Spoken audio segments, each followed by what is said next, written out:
အာ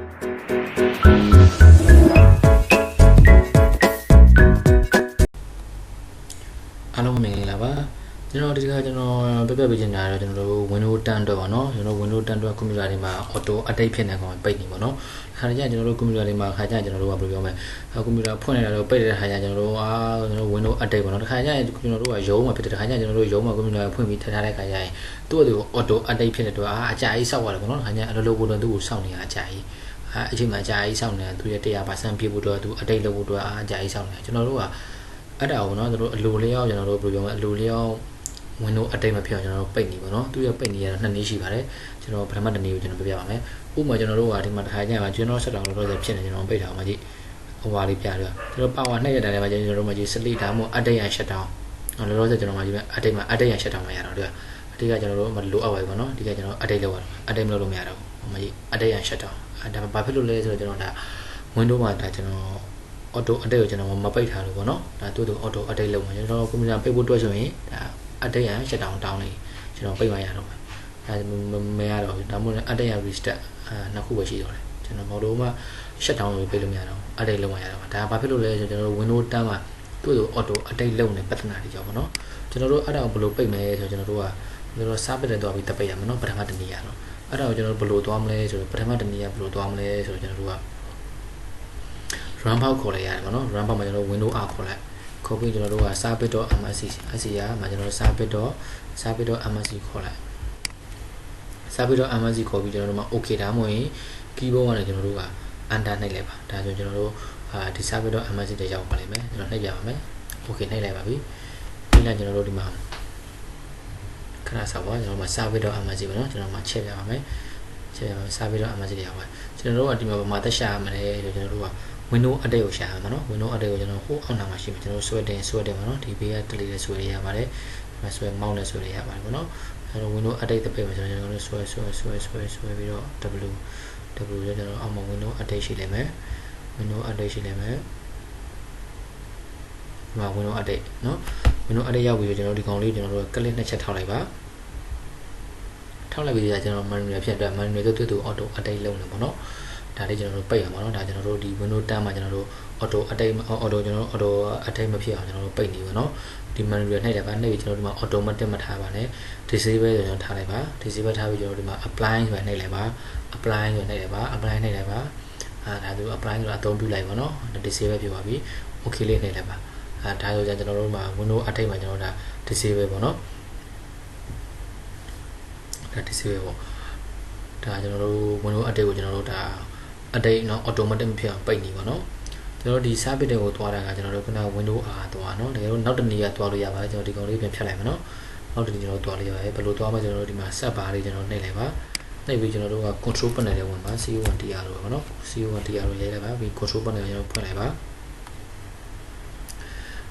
ါကျွန်တော်အခြေချက်လိုက်ပါเนาะဖွင့်လိုက်ရင်သူကဒါ category ဒါ view နဲ့ဆိုတာ user အကောက်တွေမြင်နေเนาะကျွန်တော်တို့ဒီမှာနှိပ်လိုက်ပါနှိပ်ပြီးကျွန်တော် lash icon ကိုကျွန်တော်ထားလိုက်ပါHI ကိုထားလိုက်ဒါကြကျွန်တော်တို့အဲ့လိုပဲဖြစ်တဲ့ခါကျကျွန်တော်တို့ဒီမှာခဏ category နဲ့ပြတဲ့ခါကျခဏဒီလိုဖြစ်တယ်ပေါ့နော်ကျွန်တော် category မှာပြခြင်းဆိုကျွန်တော်တို့ဒီမှာ lash icon ကိုလည်းနှိပ်လိုက်ပါအဲ့ပြီးကျွန်တော်တို့ကဘယ်လိုလုပ်မလဲဆိုတော့ဒီမှာ administrative ပေါ့နော်ဒီ administrative တွေ2လို့ကျွန်တော်တို့ဝင်လိုက်ပါနောက်ဒီကောင်လေးဝင်လိုက်ပါ administrative ဝင်လိုက်ပါကျွန်တော်ဒီမှာခဏအခြေချပြပါနော်သူဘောက်တွေတကူကြားတာပေါ့နော်ကြားပြီးကျွန်တော်ဒီမှာ service ဆိုရကျွန်တော်ရှိပါတယ်ဒီ service ကျွန်တော်နှစ်ချက်ထောက်လိုက်ပါဒါဆိုခဏကကျွန်တော်ပိတ်တဲ့နေရာရောက်ပါပြီပေါ့နော်ခဏကကျွန်တော်တို့ခဏက Windows R နဲ့ကျွန်တော်တို့ service.msc ဒါကကျွန်တော်တို့ run bar နဲ့ခေါ်လိုက်တာဒါကျတော့ကျွန်တော်တို့ set ရတဲ့စင်ကျင်သွားတာပေါ့နော်ဒီမှာကျွန်တော်တို့ Windows update ခဏကျွန်တော်ပိတ်တဲ့အတိုင်းပဲကျွန်တော်တို့ပြန်ပိတ်လိုက်ပါဒါပထမတစ်နေ့ပါနော်ကျွန်တော်တို့မှာ disable ပဲကျွန်တော်ထပ်ထားပြီးပါပြီဒီကောင်လေးကျွန်တော် disable ထားပြီးတယ်ခဏကျွန်တော်ပိတ်လိုက်လို့ဒါပထမတစ်နေ့ပေါ့နော်ဒါကျွန်တော်တို့ Windows 10 update ကိုကျွန်တော်ပထမတစ်နေ့ပိတ်နေပါနော်နောက်တစ်နေ့ပိတ်နေကြတော့ကျွန်တော်တို့ဘယ်လိုလုပ်မလဲဆိုတော့ကျွန်တော်တို့ကသူလည်း run bar ကိုခေါ်မှာဒါကျွန်တော်တခုပိတ်လိုက်တော့ဒီ Windows 10ဒီကပိတ်နေကြတော့တစ်ခါတည်းကျရင်သူပြန်ပြီးတော့ manual ပြင်ဖြစ်တယ်ပေါ့နော် Windows update ခါကျရင်မပိတ်ပါနော်သူနောက်ကျွန်တော်တို့ shut down ချလိုက်ပြီးတော့ကျွန်တော်တို့နောက်တစ်ခါပြန်ဖွင့်ရင် Windows update ကိုတောင်းတယ်ပေါ့နော်ပြန်ဖြစ်နေဖြစ်တယ်ပေါ့ disable မဖြစ်ပါ manual ဖြစ်နေဖြစ်တယ်ပေါ့အခါကျကျွန်တော်တို့ Windows update ပြန်ရင်သူတို့ automatic ဖြစ်နေတယ်ပေါ့နော်ကျွန်တော်တို့အဲ့လိုမဖြစ်အောင်နောက်တစ်နေ့ကျွန်တော်တို့ပိတ်လို့ရပါတယ်နောက်တစ်နေ့ကျကျွန်တော်တို့ဘယ်လိုပိတ်မလဲဆိုတော့ကျွန်တော်ဒီကောင်လေးပိတ်ရတယ်ပေါ့နော် နောက်တစ်ချက်ကျွန်တော်ပိတ်ပြအောင်မယ်နောက်တစ်နေ့ window update ဘယ်လိုပိတ်မလဲကျွန်တော်ပိတ်ပြအောင်မယ်ဒီကောင်ကျွန်တော်ပိတ်လိုက်ပါပြီနောက်တစ်နေ့ကျတော့ကျွန်တော်တို့ဘယ်လိုပိတ်မလဲဆိုကျွန်တော်တို့ကဘယ်လိုမှကျွန်တော်တို့ window ကျွန်တော်တို့ဒီက run bar ပဲခေါ်ပါကျွန်တော် window R လေးကိုနှိပ်လိုက်ပါနှိပ်ပြီးကျွန်တော်တို့ဘယ်လိုလဲဆိုတော့ MMC ပေါ့နော်3တော့ကျွန်တော်တို့ရိုက်ဆက်ရပါကျွန်တော်ဒီမှာ keyboard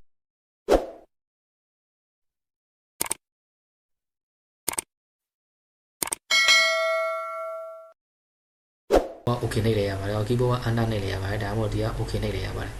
နှိပ်လိုက်ပါသူမှာ yes တောင်းကျွန်တော်တို့ yes လေးပေးလိုက်ပါပြီးကျွန်တော်တို့ကဒီ console panel လေးကျွန်တော်တို့เนาะကျွန်တော်ဒီမှာ console panel မှာဒီလိုလေးပေါ်လာပါပြီကျွန်တော်ပေါ်လာကျွန်တော်တို့ဘယ်လိုလုပ်မလဲဆိုကျွန်တော်ဒီ console root မှာ console root ရဲ့သူရဲ့ဒီ dialog box လေးပေါ်လာပြီပေါ့เนาะကျွန်တော်ဒီမှာ console root ပေါ့เนาะဒီကောင်လေးကျွန်တော်မနှိပ်ပါနဲ့ဒါကကျွန်တော်တို့ဒီကောင်ကအခုကျွန်တော်ပြတဲ့ဟာကျွန်တော်ဒုတိယနီပေါ့เนาะဒါကျွန်တော်တို့ window update ကျွန်တော်ပိတ်ဖို့တော့ window 10မှာ update ပိတ်ဖို့တော့ဒုတိယနီပါကျွန်တော်ဒီကောင်လေးကျွန်တော်တို့ MRC နဲ့ကျွန်တော်တို့ဝင်ပြီးသွားရင် run bar ဝင်ပြီးကျွန်တော်ဒီမှာ file လေးကိုဝင်ပါဒီ file ရဲ့ဟာလေးကျွန်တော်ရှိပါတယ်ကျွန်တော်အပေါ်တင်လိုက်ပါမယ်เนาะမမြင်ပါကြလို့အောင်နေကြတော့ကျွန်တော်တို့ဒီ file လေးနှိပ်လိုက်ပါ file လေးနှိပ်လိုက်ပါနှိပ်ပြီးကျွန်တော်ဒီမှာ add and remove မှာ snap in ဆိုရှိပါတယ်ကျွန်တော်အဲ့ကောင်လေးကျွန်တော်တို့နှိပ်လိုက်ပါအဲ့ကောင်လေးနှိပ်လိုက်ပါနှိပ်လိုက်ရင်ကျွန်တော်တို့ဒီမှာကဘာကြမလဲဆိုကျွန်တော်တို့ကဒီမှာရှာကြည့်ပါတော့သူရဲ့ဒီမှာကျွန်တော်တို့ဒီကဘယ်လိုရှာမလဲဆိုဒီကကျွန်တော်တို့မှာ group policy စာလေးကျွန်တော်တို့ရှာရပါမယ်အဲ့ကောင်လေးကျွန်တော်လိုက်ရှာပါဒီမှာ group policy ကျွန်တော်ဒီကောင်လေးနှိပ်လိုက်ပါနှိပ်လိုက်ကျွန်တော်ဒီမှာ local computer အဓိကကျွန်တော်ဒီ console root မှာเนาะကျွန်တော်တို့နည်းနည်းလို့ပဲကျွန်တော်တို့အဓိက local computer ကိုကျွန်တော်တို့ခေါ်ကျင်လို့ကျွန်တော်တို့ကတူတူနှိပ်တာပါခဏကျွန်တော်ပြန်ပြပါမယ်မြန်မာကျွန်တော်ဒီမှာဒီ file နဲ့ကနေရတော့ file နဲ့ကနေကျွန်တော်ဒီမှာ hash button လေးနှိပ်တယ်အဲ့ဒါနှိပ်ပြီးကျွန်တော်ဒီမှာ group policy လေးကိုနှိပ်လိုက်ပါနှိပ်ပြီးကျွန်တော်တို့ဒီမှာဒီကောင်အောက်အားလေး finish လေးနှိပ်လိုက်ပါနှိပ်ပြီးကျွန်တော်အောက်မှာ okay လေးနှိပ်လိုက်ပါအဲ့ဒါကျွန်တော်ချလိုက်ပါတော့ချလိုက်တဲ့ခါကျကျွန်တော်တို့ကဘယ်လိုနှိပ်မလဲကျွန်တော်ဒီမှာကြည့် local computer ဆိုဒီကောင်မနှိပ်ပါနဲ့ကျွန်တော်ဒီမှာမြားလေးရှိပါတယ်ဒီမှာမြားလေးရှိပါကျွန်တော်အဲ့မြားလေးနဲ့ပါတူ့ကိုသမထောက်ရင်နှိပ်ပါနဲ့ဒီမှာမြားလေးရှိပါတယ်ဒီမြားလေးကျွန်တော်ထောက်လိုက်ပါအဲ့ဒီမှာကျွန်တော်နှစ်ခုထည့်ကြလာပါတယ် computer configuration နဲ့ကျွန်တော်တို့ user configuration နှစ်ခုချလာပါတယ်အဓိကကျွန်တော်တို့က computer system ဘိုင်းဆိုတော့ကျွန်တော်တို့ computer system ဘိုင်းနဲ့ဝင်ရမှာပေါ့နော် configuration နဲ့ဝင်ရမှာကျွန်တော်တို့က window update ပိတ်ချင်တာကိုကျွန်တော်ကအဲ့ထဲဝင်ပိတ်ပါမယ်တော့ပဲကျွန်တော်တို့ဘယ်ဟာနှိပ်မလဲဆိုတော့သူလည်းဒီလိုပါပဲကျွန်တော်တို့ကမြားလေးနှစ်ခုရှိပါတယ်တော့ဒီကောင်သတ်မနှိပ်ပါကျွန်တော်ဒီမြားလေးကိုနှိပ်တယ်ပါမှာ computer configuration ဆိုတဲ့ဟာလေးကျွန်တော်မြားလေးကိုနှိပ်လိုက်ပါ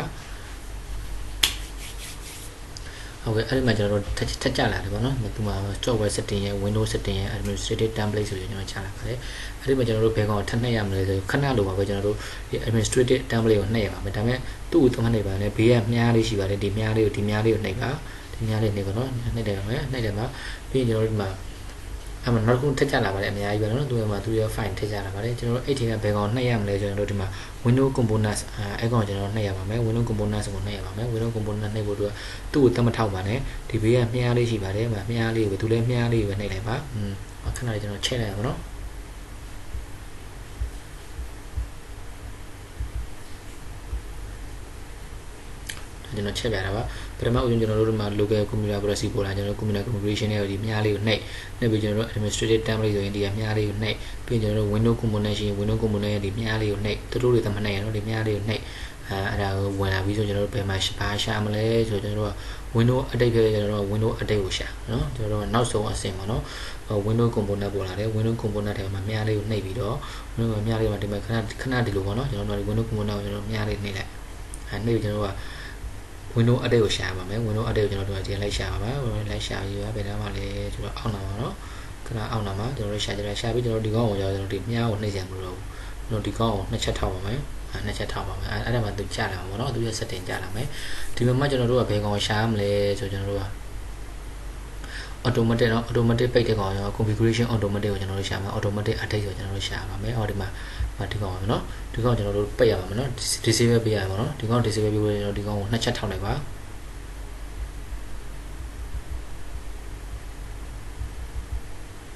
ခဏလေးဆက်လေးရပါတယ်ထောက်လိုက်ပြီဆိုကျွန်တော်တို့ဒီမှာပေါ်လာပြီเนาะအဲ့ကောင်ကျွန်တော်တို့နှစ်ချက်ထောက်လိုက်ပြီဆိုကျွန်တော်တို့ကဒီမှာကျွန်တော်တို့မှာ enable မှာ disable ပါเนาะကျွန်တော်တို့ disable ပေးရပါမယ် disable ပေးလိုက်ပါဒါဝင်တော့ update ပဲကျွန်တော် disable လေးနှိပ်လိုက်ပါနှိပ်ပြီးကျွန်တော် apply ဆိုရင်ကျွန်တော်နှိပ်ပါဒီမှာ apply လေးရှိပါတယ် apply လေးနှိပ်ပါ apply နှိပ်ပြီးလဲကျွန်တော်တို့မှာ okay လေးနှိပ်ပါ ဒါဆိုကျွန်တော်တို့ window update ပေးလိုက်ပါနော် configuration ကျွန်တော်တို့ automatic update ပါနော်ဒါကျွန်တော်တို့ configuration automatic ပေးလိုက်ပါပြီဒါဆိုကျွန်တော်တို့ window 10မှာကျွန်တော်တို့ဒါ update ရမှာတက်တော့ဘူးပေါ့နော်ဒါမပြီးသေးပါဘူးကျွန်တော်တို့ဒီကောင်ပြန်ထွက်ဖို့အတွက်ဆိုကျွန်တော်တို့ဒီမှာဒီအမှား click လေးကျွန်တော်တို့ထွက်တယ်မလားကျွန်တော်တို့ပိတ်ရတယ်ပေါ့နော်ပိတ်တဲ့ခါကျကျွန်တော်တို့ဒီမှာ yes ပြပါတယ်သူက control setting ကိုသူကစိတ်မလားမစိတ်ဘူးလေသူကမေးတာပါစိတ်မလားမစိတ်ရလုံးမလားမလုံးပါနော်ဒီကောင်ကိုကျွန်တော်တို့အတီးပြုတ်လည်းမပြီးပြသူကမေးတာပါကျွန်တော်တို့ဒီမှာ yes လေးနှိပ်လိုက်ပါနှိပ်ပြီးကျွန်တော်တို့ဘောက်လေးထည့်ချပါလိမ့်မယ်နောက်တစ်ချက်ကကျွန်တော်တို့ဒီမှာစိတ်ထည့်နေပါအဲ့ဒါဆိုကျွန်တော်တို့စိတ်လိုက်ပါနော်ဒါကျွန်တော်တို့ဟောဒါကျွန်တော်တို့ window 10 update ရတဲ့ဒုတိယနေလေးပါနော်ဒါကျွန်တော်တို့ window 10 update ကိုကျွန်တော်တို့မလုပ်တော့ဘူးနော်ဒါ window 10 auto ပိတ်နေလေးပါနော်ဒါကတော့ဟုတ်ကဲ့ဒါလေးကကျွန်တော်အသုံးဝင်ပါတယ်ခါကျရင်ကျွန်တော်တို့ set တွေပဲမလီအောင်နော်ခါကျရင်သူ့အလုပ်လုပ်နေချိန်မှာ window 10သူ့ auto မတက်အတိတ်မဖြစ်အောင်နော်ခါကျရင်အလုပ်ရှုပ်တယ်သူတို့ကိုစောက်ရတာကြာလို့နော်ကျွန်တော် auto အတိတ်မဖြစ်အောင်ကျွန်တော်တို့ကအဲ့လိုပိတ်ထားတယ်ကောင်းပါတယ်ကိုတင်ရင်တော့ window အတိတ်တင်ရင်တော့ window အတိတ်ကိုပြန်တင်ပါနော်အဲ့လိုမတင်ရင်တော့သူတို့ automatic တင်တဲ့ဟာကျွန်တော်ဒီလိုပိတ်ထားလို့ရပါတယ်ကျွန်တော်ခုနကပြပြနှစ်နည်းပါဟုတ်ကဲ့ဒါကကျွန်တော် window 10 update ပိတ်နေဒီနှစ်နည်းပါနော်ဟုတ်ကဲ့ခင်ဗျအားလုံးကိုကျေးဇူးတင်ပါတယ်ကျွန်တော်ရဲ့ဒီ channel လေးကြည့်ပြီးတော့ကျွန်တော်တို့အကျိုးရှိတယ်ဆိုတော့ကျွန်တော်က subscribe လေးလုပ်ပေးပါဟုတ်ကဲ့ခင်ဗျအားလုံးကိုကျေးဇူးတင်ပါတယ်